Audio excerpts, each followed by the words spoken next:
Le journal de 7h présenté par Fanny Marceau. Bonjour Fanny. Bonjour Lionel, bonjour à tous. C'est un geste que personne ne peut encore expliquer. À Angoulême, hier, un homme a mis le feu à plusieurs bureaux de la mairie et aspergé d'essence les secrétaires municipales qui s'y trouvaient.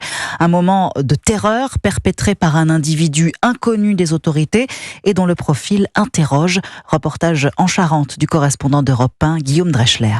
Il s'agit d'un homme de 46 ans, inconnu des services de police et de la justice, qui s'est installé dans le quartier de Macampagne à Angoulême l'automne dernier. Son acte a provoqué l'incompréhension de ses voisins, dont Sylvie Chevalier, la présidente de l'association des habitants du quartier. C'est une personne comme vous et moi, normale, avec qui ils ont discuté et tout, et puis il n'y avait pas de propos ou quoi que ce soit. L'assaillant est arrivé vers midi à l'hôtel de ville, et lorsqu'il est entré dans le bâtiment, il était équipé d'une chaîne entourée de tissus enflammés.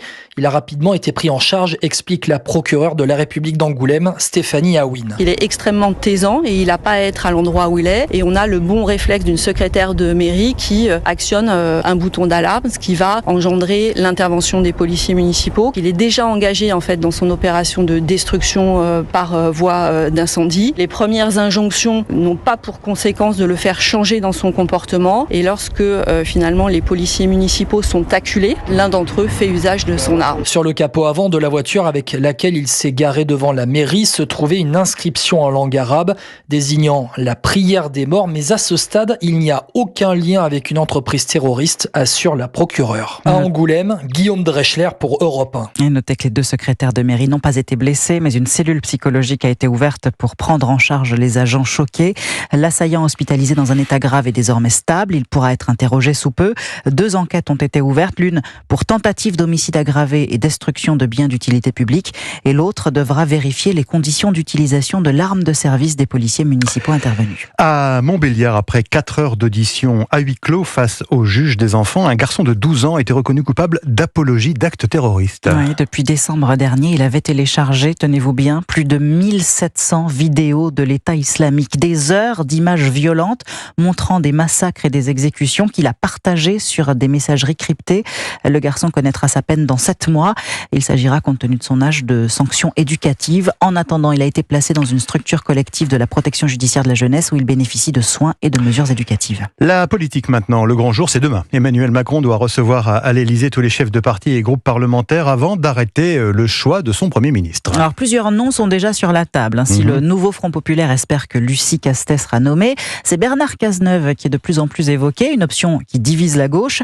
À droite, Xavier Bertrand a été cité, mais l'Élysée pourrait aussi choisir un profil moins politique, avec une personnalité issue du monde de l'entreprise, Barthélémy Philippe. Un dirigeant d'entreprise reconnu et réputé pour sa fibre sociale. Le portrait robot correspond à celui de Jean-Dominique Sénard. À 71 ans, il a successivement dirigé Total, Michelin et il préside désormais Renault. Jean-Dominique Sénard à l'oreille des politiques et des syndicats, au point que son dernier rapport sur le travail a inspiré la loi sur le partage des richesses dans l'entreprise, issue d'un accord entre les partenaires sociaux. Évidemment, les organisations patronales plébiscitent l'hypothèse Sénard, mais le moment est peut-être mal choisi, reconnaît Roland Gomez, président du leader de l'intérim français Proman. Un patron à la tête du gouvernement, y compris avec la fibre sociale, moi j'aime bien l'idée. Est-ce que c'est le bon moment ? Je m'interroge. Ça serait bien peut-être de mettre quelqu'un qui soit décorrélé de l'entreprise, du patronat. Il faut surtout pas se tromper, ne pas mettre une personne qui soit clivante. Et du côté du nouveau Front Populaire, arrivé en tête des législatives, la nomination d'un grand patron à Matignon serait sans doute vécue comme une provocation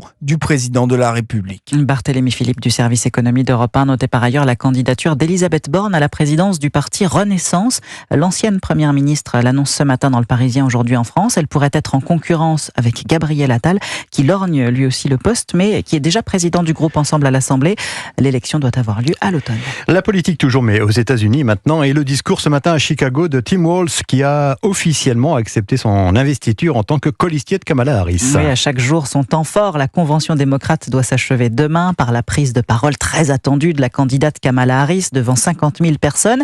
Mais ce rendez-vous ne se joue pas que sur scène. À quelques kilomètres de là, le parti a installé Demopalooza. C'est démocrate à gogo. C'est un espace qui réunit une centaine de stands thématiques dédiés à la défense des droits des femmes, par exemple, ou à l'environnement, et où se pressent des militants tout sourire. Le reportage de l'envoyé spécial d'Europe 1 à Chicago, Aviv Afride. Oh, c'est super! Séance photo réussie pour Crystal Kidd, fière de s'afficher aux côtés d'une réplique grandeur nature et tout sourire de Kamala Harris. J'aurais vraiment aimé qu'elle soit là en personne. Je ressens comme une connexion avec elle. Juste en face, Kamala Harris est représentée en costume de super-héroïne, ce qu'elle est pour Joéline Beckham. Elle va nous sauver, particulièrement les jeunes filles. Elle est notre espoir. Pourtant, un Kamala Harris a longtemps été jugée inapte à diriger par son propre parti. Une époque révolue. Avec un t-shirt Kamala 47 pour la 47e présidente, Pamela Hill reprend avec enthousiasme la chorégraphie d'une dizaine de danseuses qui assurent le spectacle sur scène. Elle croit en la candidate. Je pense que les gens ne la connaissent pas. Ils ne savent pas qu'elle est très qualifiée. Certaines personnes sont juste jalouses. Une énergie qui doit durer au-delà de la convention si les démocrates veulent gagner. C'est en tout cas l'avis d'Andrew, le mari de Pamela. Gardez les batteries chargées jusqu'au bout et même au-delà. À Chicago, Aviva Free d'Europe 1.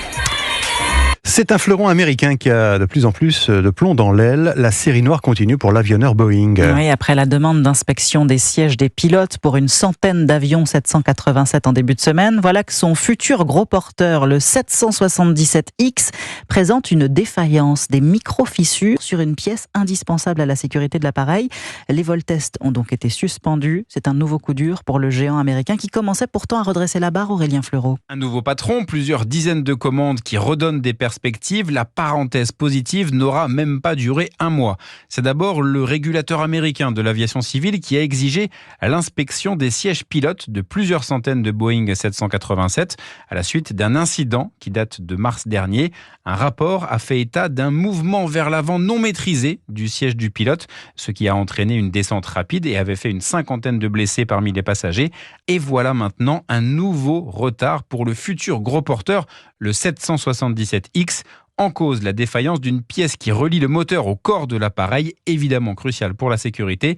Un enchaînement compliqué pour Boeing qui va devoir rassurer sur toute la chaîne de montage de ses avions. Eric Schulz, consultant et ancien dirigeant d'Airbus. Ça peut être sur des problèmes de qualité et c'est ce qu'on voit aujourd'hui chez Boeing où l'avion fondamentalement n'est pas forcément en cause, mais par contre il y a des problèmes de qualité au niveau du montage liés à tout un tas de choses, la qualité des sous-traitants. En attendant, Boeing a réduit sa cadence de production et a perdu 1,44 milliard de dollars au deuxième trimestre. Aurélien Fleureau. Il est 7h08 sur Europe 1. Les obsèques d'Alain Delon se précisent, en tout cas leur organisation. Elles auront lieu samedi, près d'une semaine après sa mort à l'âge de 88 ans. Oui, pas de funérailles nationales. Alain Delon n'en voulait pas. Ce sera donc à Douchy et en toute intimité, comme il le souhaitait, Marie Jiquel. Oui, selon ses dernières volontés, Alain Delon voulait reposer dans sa demeure de Douchy, entouré de ses chiens. Il se confiait déjà sur cette intention très personnelle à Frédéric Tadei sur Europe 1. J'ai la chance d'avoir pu construire une chapelle au milieu de mes chiens, une chapelle où je serai enterré. J'ai les autorisations et je serai, ma fille le sait très bien, enterré au milieu de mes 50 chiens sûrement. Ce sera Monseigneur Di Falco qui officiera cette cérémonie prévue donc dans l'intimité ce samedi à 17h dans la commune du Loiret. Un adieu en présence des 3 enfants d'Alain Delon et d'amis proches. Alain Delon qui reposera donc ensuite chez lui dans la chapelle de son domaine. La préfecture a donné son autorisation. Autre précision, l'acteur voulait être inhumé avec son chien Loubo, mais le berger malinois ne sera pas euthanasié comme le voulait l'acteur. C'est ce qu'annonce la Fondation de défense des animaux, la Fondation Brigitte Bardot. Alain Delon s'était souvent exprimé sur sa disparition. Il avait déjà choisi son épitaphe. Écoutez. C'est cette phrase d'Alfred de Musset, vous savez. J'ai aimé souvent, je me suis trompé quelques fois, mais j'ai vécu, c'est moi qui ai vécu, et non un être factice créé par mon orgueil et mon ennui. Les mots d'Alfred de Musset comme une clé pour pénétrer dans l'esprit de la légende du cinéma français. Marie Jiquel. Alors pas de plein soleil hier à Deauville, mais ça n'a pas empêché les enfants du Secours populaire de revenir avec des étoiles plein les yeux. Oui, 5000 petits franciliens qui n'avaient pas eu le privilège de partir en vacances et qui ont donc pu bénéficier d'une journée loin de Paris, journée d'insouciance, d'éclat de rire, de bonheur. Il y avait Mickey, il y avait Dingo, il y avait la plage, bien sûr, il y avait des jeux, c'était fabuleux. Très jolie journée que vous avez pu suivre sur Europe 1. On pense à eux, ces enfants, ce matin, et on les embrasse. Grâce à Mathieu Prior qui les a accompagnés tout au long de la journée. Toute la journée. Merci Fanny Marceau, prochain journal à 7h30.